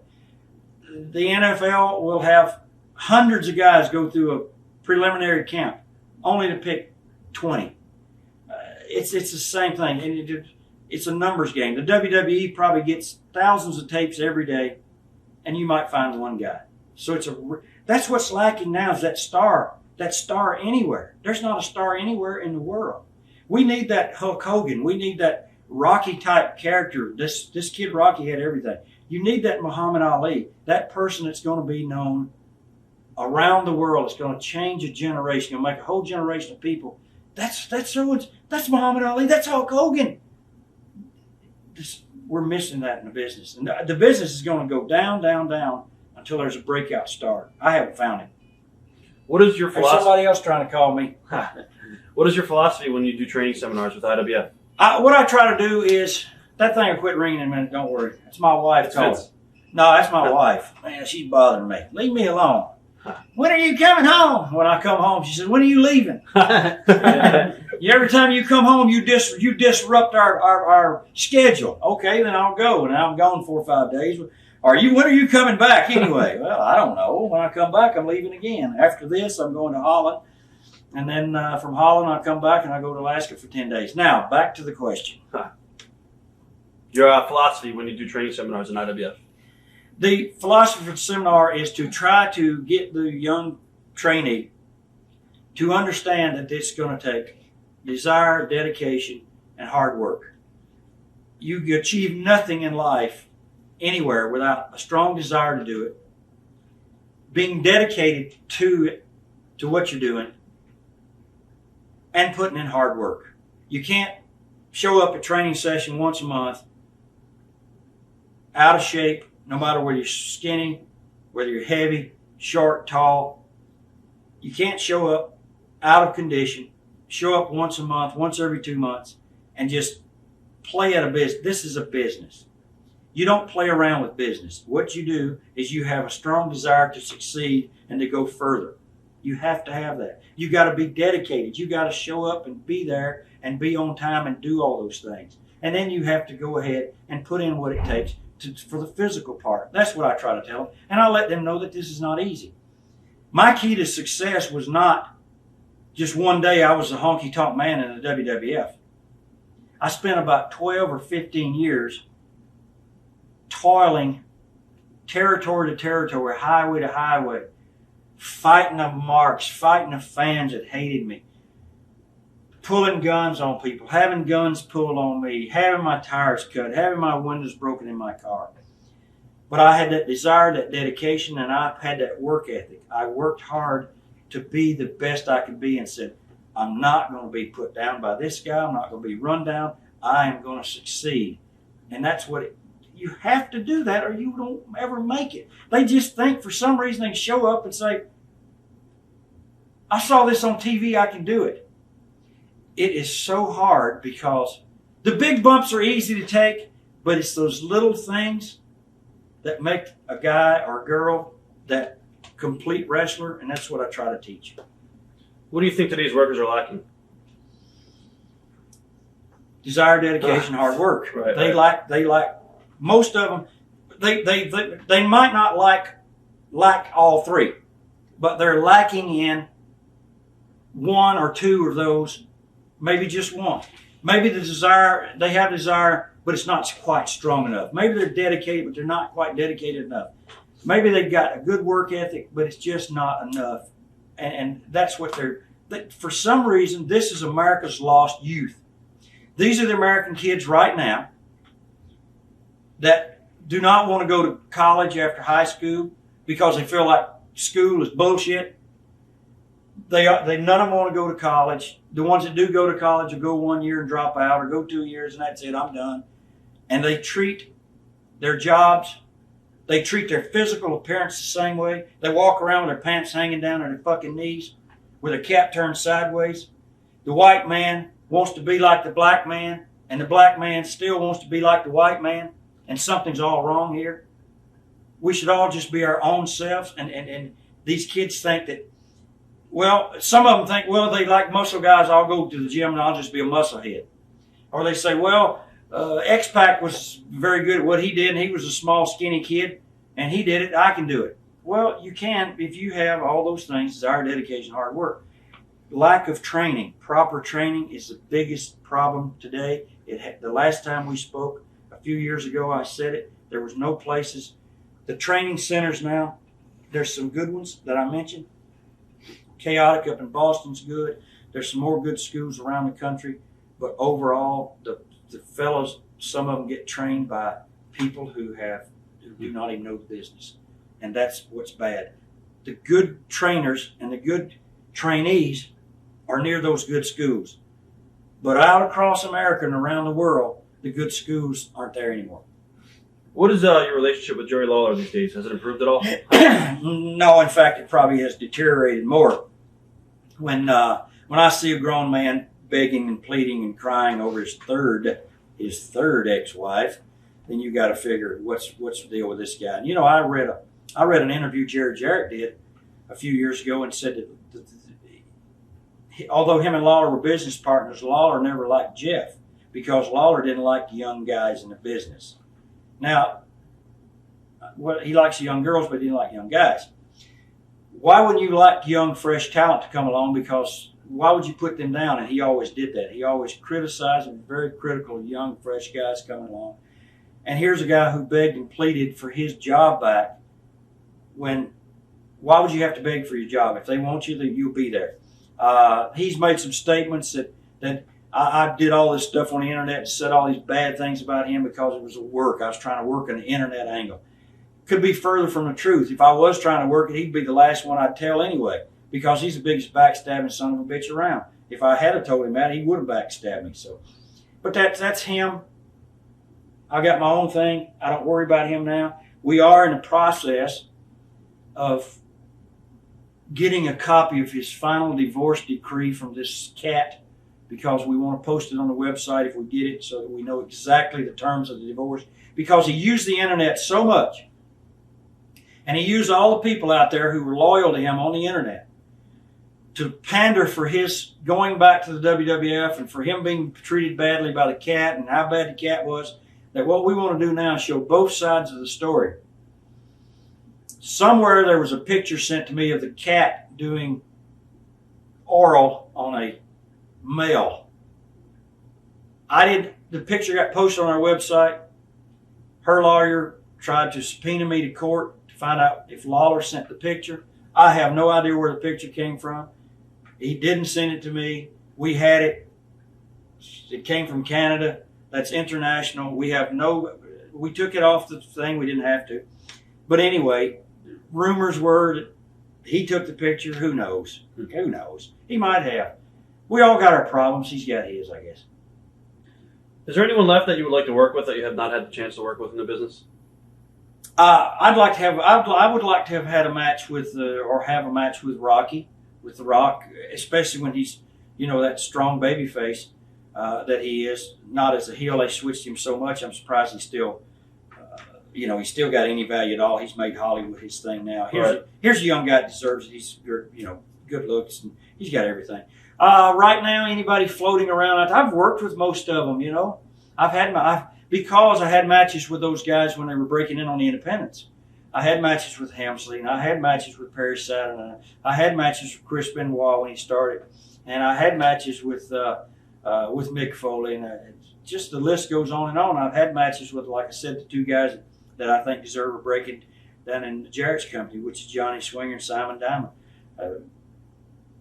There's not anybody. There's some older guys that I probably wish I could have had some matches. I had matches with Harley Race. I never had any matches with Terry Funk. Or Dory. I would like to have matches with both of them because they had such contrasting styles, and I like both. I like different styles, right. And I would like to have seen how Dory and I would have had a match with his style as opposed to Terry's style of all the razzmatazz. Match with Ric Flair wouldn't mean anything because I know he's going to run down the ropes and jump up and, give me a slap across the chest. If you're in a wrestling match, why would you slap somebody across the chest? Woo! I don't know. Anyway. What do you think what would be your legacy in the business when fans look back 50 years from now? They're going to probably say that. Life is a bed of roses, but watch out for the pricks. They're probably going to look back and say, yeah, I think he was pretty good. And people still say that now. They say, man, we remember you. You were good at what you did. I think they appreciate now that I did. I might not have been the fastest, smartest, the greatest worker, the greatest talker, but I was able to take the tools I had and use them to create a legacy that I think will never die, because as long as there's black hair and sideburns, they're not going to say that guy looks like Elvis. Somebody might say that looks like that wrestler guy, Honky Tonk Man. If you were ever to write a book, what would the title be called? Shoot on them first, ask questions later. Maybe I don't know what it would be. That would be hard to say. I could never write a book because I have too much stuff to say that obviously books aren't for the truth. Books is for people to read to be entertained, and I don't think telling all the truth about everything that I know would entertain people. It might get boring. What is the biggest misconception about the Honky Tonk Man? That I'm perceived to be this arrogant prick that just goes out and shoots on all the other guys in the locker room, because I'm not. I only go after people who have either taken a shot at me, they've shot across the bow at me first, they took the shot at me, or they did something in this business that I love that they deserve to be shot at and for me to go after and expose them for what they are. Don't go out here to a charity and tell a charity like Kevin Nash did that you're going to give all this money to this foundation for this man's wife and children and then renege on the payment. You deserve for me to go after your ass when you do stuff like that. And hopefully, as time goes on, people say, you know, I wish I would have had the balls this guy had. I wish I would have been able to step forward and say, this is right, this is wrong. And hopefully they'll see me that way. Any regrets? Maybe I've took some hard shots at some people that I maybe should have not hit them quite as hard in the nuts. But, you know, if you deserve to get, you know, they'll say that's a low blow. Yeah, well, that was a Puerto Rican uppercut, I guess. Kick them when they're up, kick them when they're down. I know that someday my day will come and they'll have a lot of fun with me. And when it comes time for them to kick me in the nuts, give it all you got, man. Give me a shot. Is there anything you want to say to anybody out there that you haven't had a chance to say anything to? No, just watch what you do, because I'll get you. Honky Tonk Man will get you. Praise the Lord. Pass that collection plate. Well, I guess that's it. I mean, if there's anything else you want to say to No, your that's fans, it. That's good. I hope everyone enjoyed this. I know that the first one we did, there was a lot of good feedback on it, a lot of positive feedback. It was done 4 years ago, not in 91. So okay, I was wrong. I said 1991. I have my dates wrong. It's Alzheimer's, or what's it? That's Gatorade, right? Yeah, I wish. That's tequila and Gatorade. Man, it's a good mix. You know why? Because the Gatorade gives you your electrolytes, the salts, and the sugars and everything back in your body that alcohol, your liver digests and absorbs this alcohol, takes it away. And so you need this, and it helps with the hangovers too. Is that considered exposing the business or no? That's my private life. Exactly. Thanks for being here today, and hopefully in a couple of years we'll be back sitting with you again. Thank you all so much. Thanks, man. Thank you very much. TitleMatchNetwork.com